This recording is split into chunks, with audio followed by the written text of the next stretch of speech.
सध्या सर्वच शेतकऱ्यांना मजूर टंचाईच्या समस्येला सामोरं जावं लागतंय। त्यामुळे बऱ्याचदा कुटुंबाच्या मदतीनं शेती करावी लागते।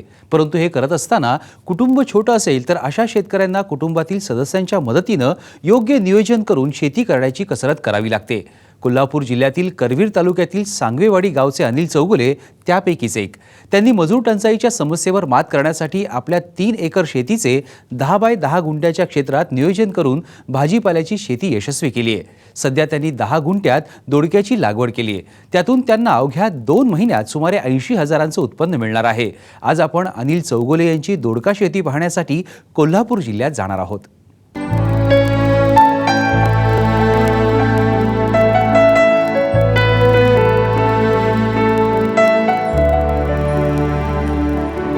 कोल्हापूर जिल्ह्यातील करवीर तालुक्यातल्या सांगवडेवाडी गावचे अनिल चौगुले यांचं 10वी पर्यंत शिक्षण झालंय। घरची आर्थिक परिस्थिती चांगली नसल्यानं त्यांनी पुढील शिक्षण न घेता शेतीकडे लक्ष द्यायला सुरुवात केली। 3 एकर जमिनीत त्यांनी टोमॅटो, पालक, शेपू, भेंडी यासारख्या विविध भाजीपाल्यांच्या पिकांचं नियोजन केलंय। भाजीपाल्याची पिकं कमी कालावधीत येत असल्यानं एक प्लॉट संपला की दुसरा काढता येईल अशा प्रकारे नियोजन करण्यावर अनिल यांनी भर दिलाय। सध्या अनिल यांच्या शेतातील दोडक्याची काढणी सुरू आहे। माझ्या आता शेतीमध्ये टोमॅटो, दोडका, भाजी, शेंगा असे हे असते पिकं असतात आणि माझे टोमॅटोचे दोडक्याचे उत्पादन 10 गुंठे आहे। अनिल यांनी दोडक्याची फक्त 10 गुंठे क्षेत्रावरच लागवड केली आहे, कारण एकदा काढणी सुरू झाल्यानंतर मनुष्यबळ कमी पडल्यास भाजीपाल्याच्या पिकात नुकसान सोसावं लागतं। त्यामुळे त्यांनी आपल्या आईवडील आणि पत्नी यांच्या मदतीनं कमीत कमी क्षेत्रात नियोजनावर भर दिलाय। दोडक्याची लागवड करताना योग्य प्रकारे पूर्व मशागत करून घेतली। त्यानंतर 3.5 फुटाची सरी सोडून रान बांधणी केली। त्यानंतर 600 रोपांच्या नियोजनाप्रमाणे जमीन भिजवून दोडक्याच्या बिया टोकून घेतल्या। दोडक्याचे प्लॉट तयार करण्याच्या अगोदर शाळवाचे पीक होते। शाळवाचे पीक काढल्यानंतर ट्रॅक्टरच्या सहाय्याने नांगरून घेतले। नांगरून घेतल्यानंतर एक महिना 1.5 महिना वाळविले। वाळवल्यानंतर रोटर मारला। ट्रॅक्टर सहाय्याने सरी सोडली। सरी सोडून सरीतले अंतर 3.5 फूट आहे। 3.5 फुटानंतर ठिबक संच हातून घेतला। ठिबक संच हाताळल्यानंतर आळी केली। त्या 10 गुंठ्यामध्ये 600 आळी केली आणि 600 आळी केल्यानंतर ठिबकच्या सहाय्याने भिजवून घेतले। त्यानंतर त्या दोडक्याचे बी टोकणले। रोपांची उगवण झाल्यानंतर गरजेनुसार कृषी अधिकाऱ्यांच्या सल्ल्यानुसार अनिल यांनी खत व्यवस्थापन करण्यावर भर दिला। तसंच दोडक्याचं वेल चढण्यासाठी मेसकाठी आणि तारेची बांधणी करून घेतली। त्याचबरोबर गरजेनुसार सूक्ष्म अन्नद्रव्य, कीटकनाशक यांची देखील फवारणी करण्यात आली आहे। 6 दिवसांनी उगवण झाल्यानंतर त्याला 8व्या दिवशी परत युरिया घातला 5 किलो युरिया घातल्यानंतर परत 15 दिवसाने 10-26-26 आणि सूक्ष्म अन्नद्रव्ये असं टोटल एकूण 25 किलो टोकणी केलेला।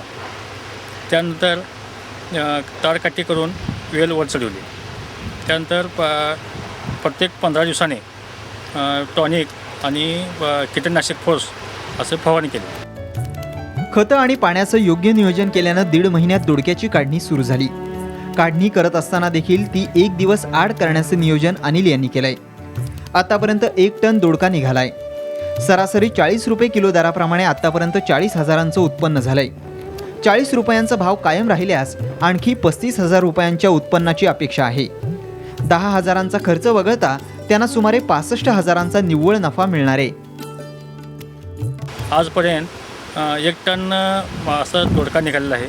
1 टन दोडका निघाल्यानंतर त्याचे सरासरी 40 रुपये किलोप्रमाणे 40,000 रुपये उत्पन्न निघालेलं आहे। आणि आजपर्यंत इथून पुढे जर असेच दर राहिला तर त्याचे अजून कमीत कमी 30-35,000 रुपये आम्ही मिळवू शकतो।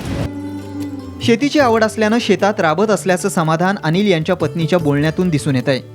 त्याचबरोबर घरचीच मंडळी शेतात राबत असल्यानं बाहेरील मजूर शेतात घेण्याची गरज भासत नाही। त्यामुळे मजुरांच्या खर्चात देखील बचत होते। शेतीची आवड असल्यामुळे आम्ही भाजीपाल्याची जास्त निवड केली आहे आणि मजुरी न घेता आम्ही स्वतः सगळीजणी, आम्ही सासू सासरे, मी आणि त्यांनी 4 जणी आम्ही राबतो आणि मजुरी न घेतल्यामुळे आमचं खर्च वाचतो आणि उत्पन्न वाढतो। अनिल चौगुले यांना भाजीपाला शेती करताना कोल्हापूर जिल्हा कृषी विभागाची देखील चांगली मदत झाली आहे। दोडक्याची शेती करत असताना अनिल यांना कृषी विभागानं जैविक कीड व्यवस्थापन करण्याच्या दृष्टीने वेळोवेळी मार्गदर्शन केलंय. खरीप हंगाम 2013-14 या हंगामामध्ये 25 हेक्टर आपण भाजीपालाचा कार्यक्रम घ्यायचा ठरवलेला आहे. हा प्रकल्प आहे आणि ह्या प्रकल्पामध्ये दोडका, वांगी, टोमॅटो, मिरची अशा पिकाचा समावेश करण्यात आलेला आहे. जे आपण विनाअनुदानित हा प्रकल्प राबवत असताना शेतकऱ्यांना अगदी बी टोकणीपासून ते पीक निघेपर्यंत आपण त्यांना मोठ्या प्रकारचं आपण सहकार्य करून शेतकऱ्याचं अधिक उत्पादन मिळण्याच्या दृष्टिकोनातून जैविक कीड नियंत्रणाचं ह्यावर्षी आपण नियोजन केलेलं आहे. विभक्त कुटुंब पद्धतीमुळे शेतीचे तुकडे होऊ लागलेत. दीर्घ कालावधीचं पीक घेतल्यानं खर्चही वाढतोय. तसंच मजुरांच्या टंचाईचा सामनाही करावा लागतो. त्यामुळं आर्थिक नुकसान होतं. त्याऐवजी अनिल यांच्याप्रमाणे आपल्याकडे उपलब्ध असलेल्या शेतीत 10 गुंठ्याच्या क्षेत्रावर विविध भाजीपाल्याची लागवड केल्यास कमी मनुष्यबळाचा वापर करून दर महिन्याला चांगलं उत्पन्न मिळवणं सहज शक्य आहे.